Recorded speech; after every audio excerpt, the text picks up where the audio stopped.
Blade Runner, particularly to fans, is known as a movie that has some fairly egregious blunders. And one of the most visual of those would be Zora's death scene, where Joanna Cassidy as Zora is crashing through all these display case windows. Another one of these gigantic oversights to put hair on someone that looked nothing like my hair. I mean, that's something that was such a big stunt. Had to be planned in advance, and unfortunately it wasn't. It was basically a wig pulled out of somebody's bag, and it never cut it. She's the double, because I won't miss Joanna running through, because even though you're running through sugar, that's not plate glass. It's got to be large sheets of sugar glass. But the sugar glass that usually breaks is thin, which is painful like that. That must have been large sheets, very carefully put up. So when you go through that stuff, you can still cut yourself. That was a very famous stuntwoman, by the way, named Lee Pulford. Lee was really well known and really well respected within the stunt community. But the problem with her particular scene and moment in the movie was that at that time, that was shot towards the end of principal photography. And once again, the money issues were bearing down hard on everyone, and now we were facing time issues. Everything was rushed, and you only get one shot of that. There's no two shots of it. That's it. Now that would probably be digitally done, or shoot that for 2 nights minimum. Where once you make that mess and you tidy up, you gotta move off and do something else. I remember them putting that wig on, and I just looked and I went, I can't believe you're shooting this now. And I protested. I said, for God's sakes, wait another night. Let the woman get a decent hairpiece on. I think one of the greatest images in the film, and Ridley came over and he said, okay, I want you to do this now. I want you to go get some plexiglass and break it up. And take all these pieces that I had cut up and laid down that looked like shattered glass and mixed it with the glass. And there must have been about 6 or 8 C-stands around there where we hung Dion on there. And what looks like a happenstance kind of thing, it took forever to set it up, but that image really sticks in my mind because it's so beautiful.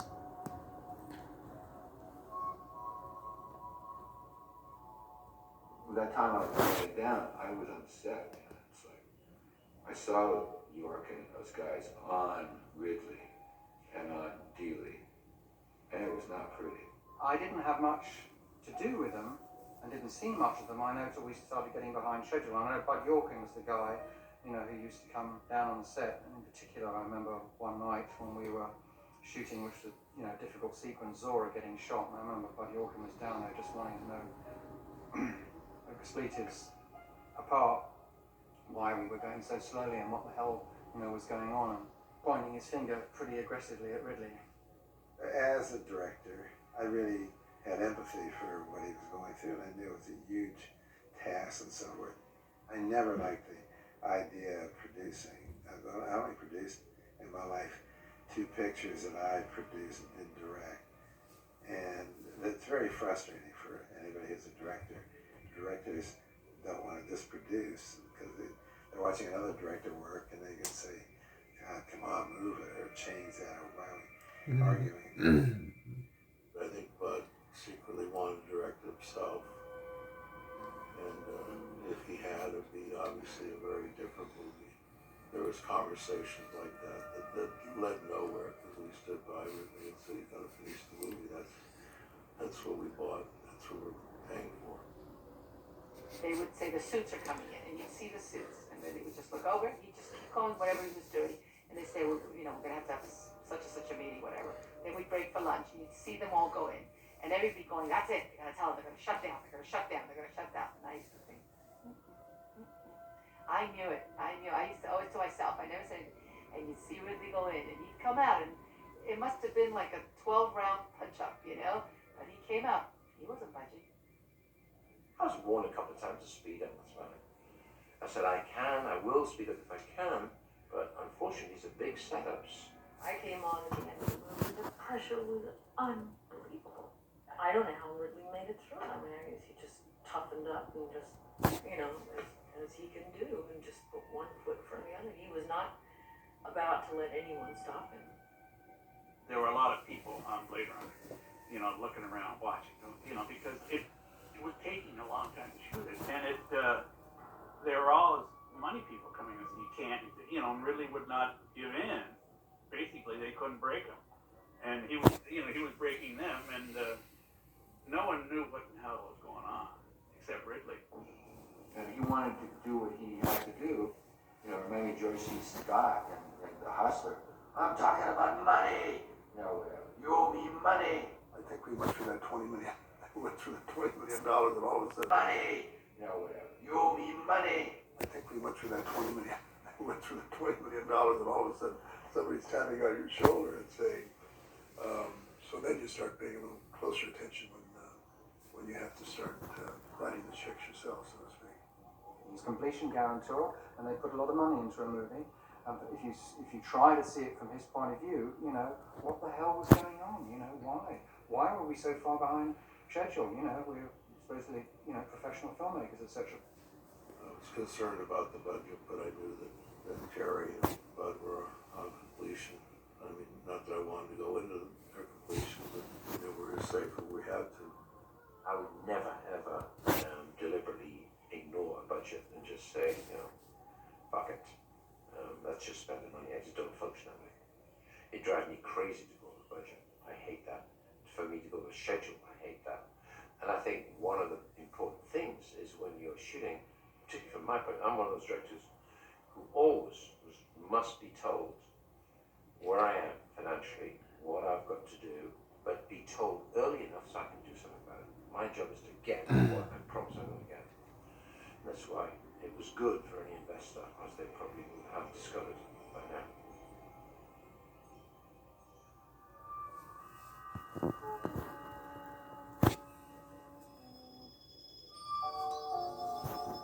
There was a sequence where they wanted to do hand to feet, flip-flop gymnastic things across there and wind up straddle out Harrison Ford. So I had this girl that, her and I'd been rehearsing at nights for, I don't know, in the gymnasium, and she got down pretty good. Well, went into that sequence in about, I'll say 20 minutes, Ridley had her totally wore out. She was over in the corner gasping for air. She'd done it, I don't know how many times. And they came to me and they said, we got a problem here. And I said, yeah, well, go shoot something else or go to lunch or whatnot, and I'll have a guy here after lunch. I knew there was a gymnast guy, a little guy that could double girl. So I brought him in the afternoon. One of them was a guy, actually, and kind of quite a stocky, kind of wider guy than me, not shaped the same at all. A rehearsal for Ridley was really doing it, not I'll do this and this and that. You really did it. You flip flop, hit the wall, and then slide down the wall for 15 times or whatever it was, So that guy in that afternoon probably made more money than he'd made in 2 years, So before we started shooting the next morning, we went to this trailer and Mr. Dealey said, well, we've got a problem here with the stunt people. I said, what's the problem? Well, this guy made all this. I said, well, you don't have a problem with the stunt people, you got a problem with Ridley. I said, the guy did it. I kept track because I knew I was going to call him up, so I kept track of how many times he did, and I just paid him a little bit every time he did it. So when I explained the situation to him, they said, oh, thank you very much. So I left, and nothing changed. They just accepted it.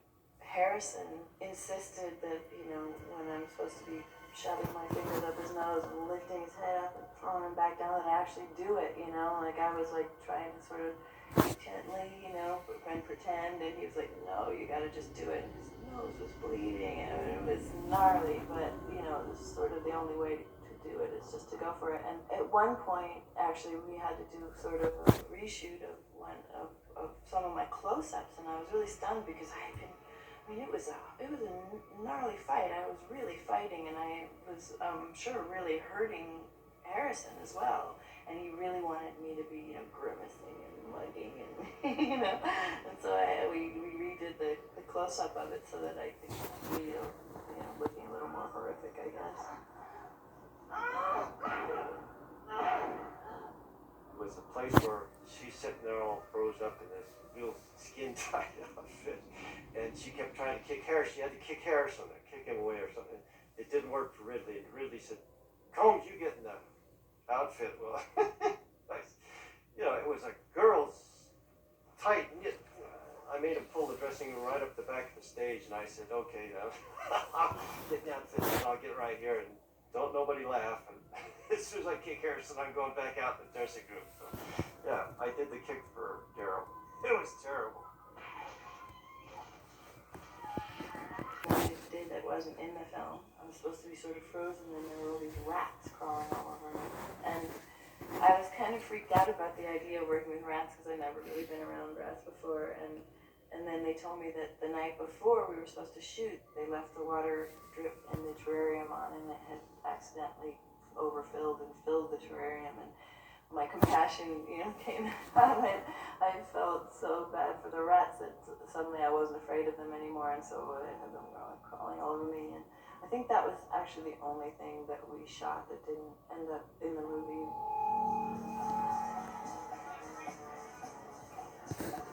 Many things, the ideas that were being developed and then discarded. This particular sequence almost made it to the camera, and that was supposed to be the snake dance with Zora in Taffy Willison's bar. Ladies and gentlemen, Techniloid presents Vitality and the Snake. Watch her take the pleasure from the serpent. I was going to use clay animation. It was going to start off as a mud pit. It was going to be much more exotic, and it started off with what I call a clay dancer. So it's a dancer in a mud pit, right? Who starts off to be a snake, which will morph into becoming a woman, then a woman and snake, and it was very elaborate. And this is all, pie in the sky. But I'm never going to get to this. I just thought it'd be pretty cool to do it. We had created this beautiful dance. I mean, we choreographed it and had it worked out with a snake, and it was such a pity that we never got to do that. The cheapest thing of all, I had to play it off on Harrison Ford's face with this guy off camera saying what was going on, which was that's the cheap way out. But it shows you that you don't want to watch a whole set piece of the film going so hot, you want to get on with the story. So in fact, the narrative, that was a good decision not to bother, because it really was about Harrison getting to Zora. Any long picture is exhausting for everybody on it. So once that patience goes, then people get a bit snappy. The gulf between Ridley's way of working and a lot of the members of the crew, who've been, in some cases, lolling around studios for years, began to become apparent. The crew that we had was a fast crew. They were a thorough crew and a professional crew. All departments, props, wardrobe, makeup, hair, everybody was fabulous. And I've worked with these people subsequently on a variety of other shows. Ridley, who at the time, he was not well liked by the American crew because he felt they were not a good crew. And that sort of set a problem pace. But everybody worked exceedingly hard and was right there on the dime. One afternoon we saw somebody handing out these free t-shirts, which had a rather defiant or revolutionary statement addressed towards Ridley. And this had come about because, most unfortunately, somebody had filched from his trailer a British newspaper article in which he had asked whether he'd rather work in England or America. Now, working for an English paper, you say England. In England, I'm so known here. Crews are more liable to say, "Ready when you are, Gov." That's it. That is it. Really upset the crew. Really upset the crew. And so I did what was called a t-shirt course. Katie David came in to me and said, "They made these t-shirts and they're all going to wear them tomorrow." I said, "What about?" She said, "The article you did." I said, "What article I did?" Somebody had actually got the article from England, printed a pile of them, and put them on the tea trolley. Michael and I sat down with Ridley and said, what can we do to sort of smooth this over? Because obviously, we can't make a film with everybody hating you. I think Dealey came up with the phrase, "Xenophobia sucks." He said, well, xenophobia means fear of strangers. And basically what's going on is these people don't understand you and don't understand the way you work. So if we put something on a t-shirt that makes people come up to us and say, what does it mean? It'll sort of smooth over a lot of rough edges. And I got a hat made with all the scrambled egg on it, with a naval, like a commander of a big aircraft carrier hat, like ridiculous, people wear it, ridiculous. On it had Gov printed. So I put on a t-shirt the next morning.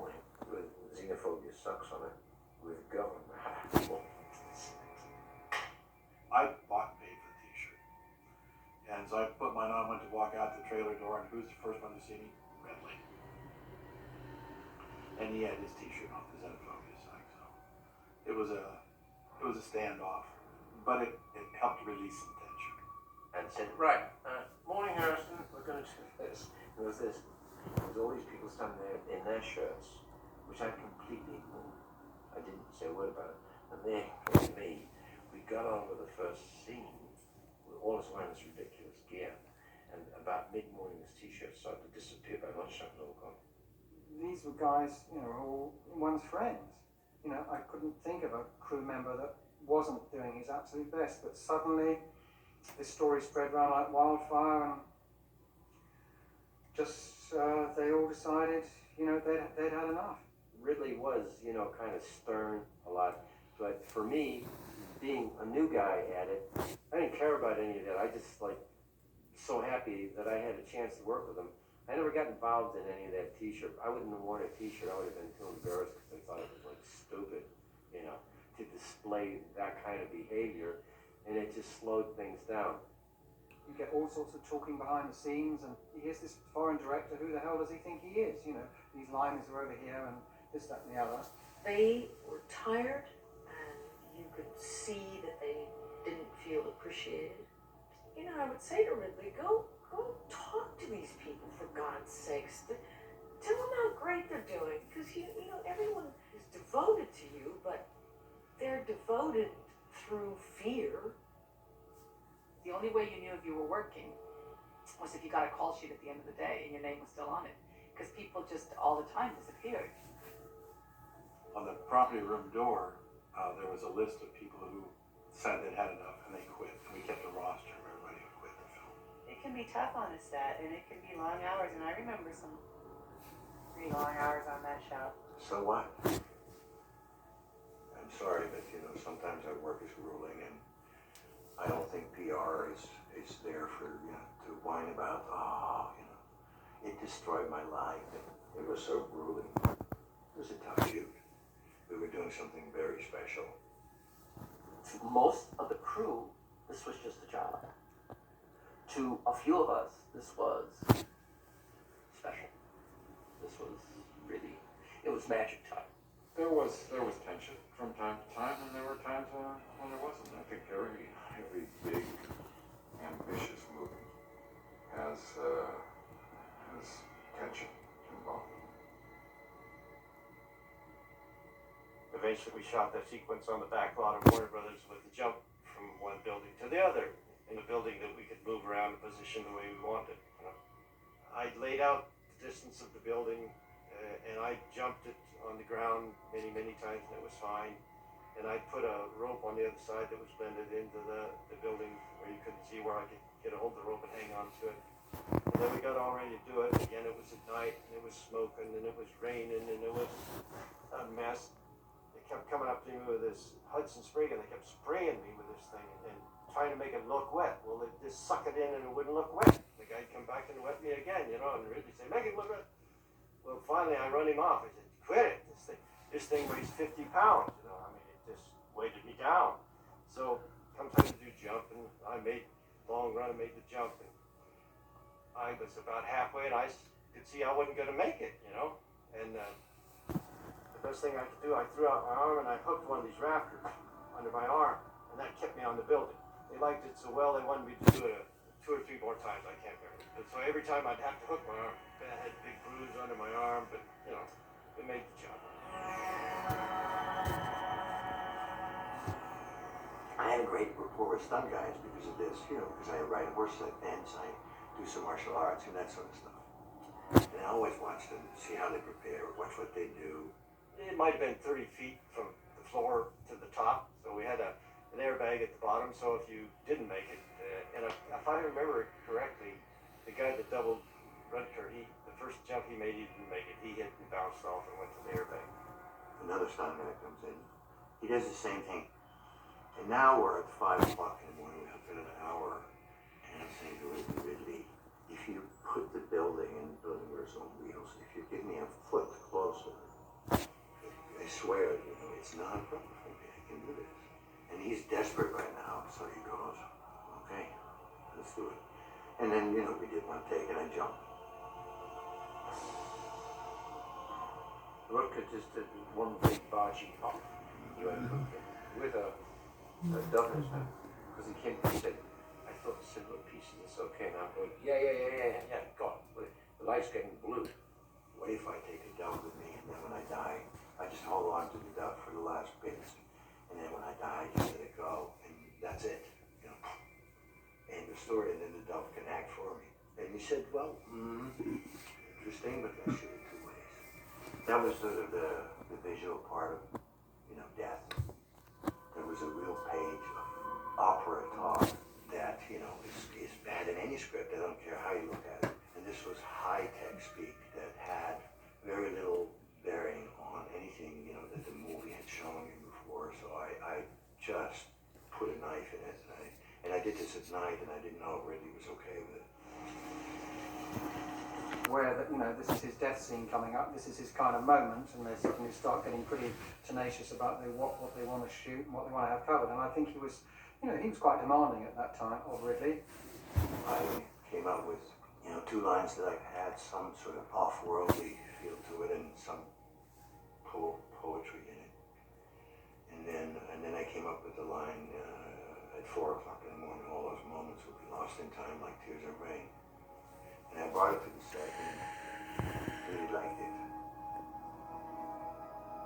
Rutger is big and bold and interesting as an actor. It was I had a great time working with him. Some of the scenes we had together are some of the most satisfying professional moments I've ever had. And I think that the two characters depend on each other in a dramatic sense. So I was very grateful to have his capacity and his strength and his focus to work with. When Roy Batty finally finds his 4-year lifespan is up and he dies with this wonderful dove in his lap, and the dove starts to fly away. And up to this moment in the film, it's been in a metropolis that's constantly overcast and raining and dark and gloomy, and all of a sudden you do a shot where you see the dove flying up into a clear blue sky, which is a daylight shot, and there are just clouds of steam around and stuff like that. And people noticed that, I remember, immediately, even when the film first came out. This was a matter of something that had happened during the filming. The dove that they had got wet, and because of all this constant rain, and when he was releasing it to let it go, the dove was so wet it couldn't fly. So instead of like flying up off of Rutger's lap into the sky and then following it up, the dove literally just hopped out of his lap and waddled across the roof out of the frame, so they weren't able to use that. The last 2 days were actually a nightmare because we had only 2 days. They were definitely cutting off the money and we wouldn't be able to shoot beyond that. And we still had rather a lot of work to do. The last day of shooting was 27 or 28 hours. We must have gone to work at 5 in the afternoon or something like that, 4 or 5 in the afternoon. And we shot all night, and of course, you know, everything will finish when the light comes up because you can't shoot anymore. We were really, really dying. We were absolutely in the water here, swimming with the sharks around us. And I knew by then, be now April, May, June, I got dawn coming in. 4:45. So it's going to go blue. It's going blue. In fact, it's beautiful light because it is blue. That's dawn. When the sun came up, the suits were all standing off to the side. There were like 4 guys in suits. So the sun came up and they were all smiling and all that. And oh, this is great. You know, we can pull the plug now. And then so Ridley said, I'm not finished yet because the death scene was incomplete. So Michael Dealey came over to me and said, listen, you know, we got to keep going. And so what we decided to do was literally take chainsaws and sawzalls and literally cut the set out of the street and put it on vehicles and forklifts and move that set piece with the rooftop down to the stage. I've read reports about that they rolled the Bradbury set down to the stage, and I only wish that would have been true because that wouldn't have been so tough.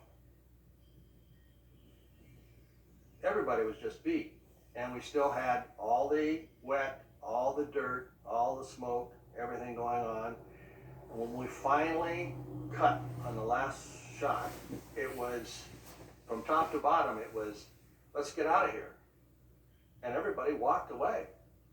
For the first time in weeks, my excellent Scotty dog and I drove home in daylight, thinking the whole nightmare was over.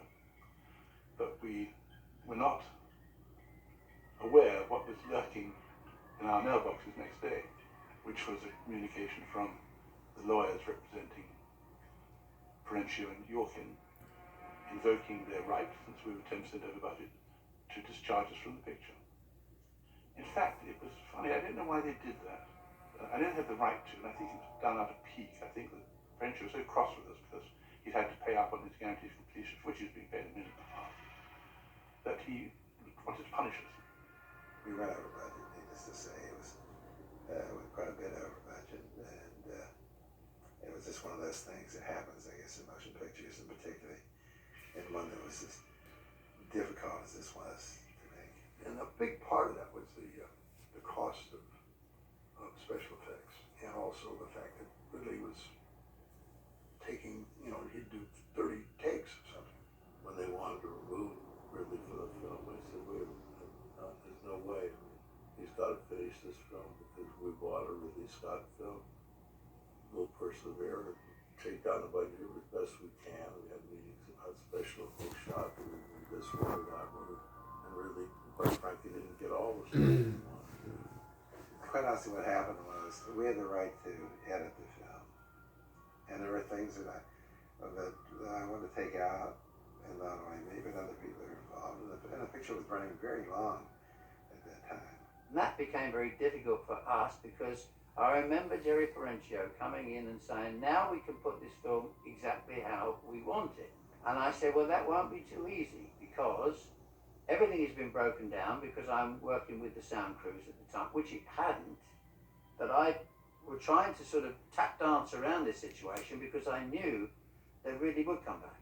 I mean, it's just, you don't fire a director unless he's really done some horrible thing. Didn't have such effect. I mean, the job continued to be done. So it really was on the picture all the way through. Nobody went anywhere. There's a lot of forgiveness in it all. And over a period of time, you just realize that you are doing something that is so different, so special, so unique. Gentlemen's job, sir. On this film, when they realized what had been accomplished, was extremely proud that they were involved. And all of those skirmishes that take place to the point of making it better, not just getting on people for ego's sake.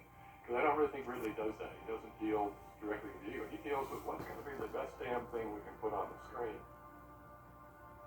The fact of it is that at our getting of the budget, at least it can be said that the money is on the screen.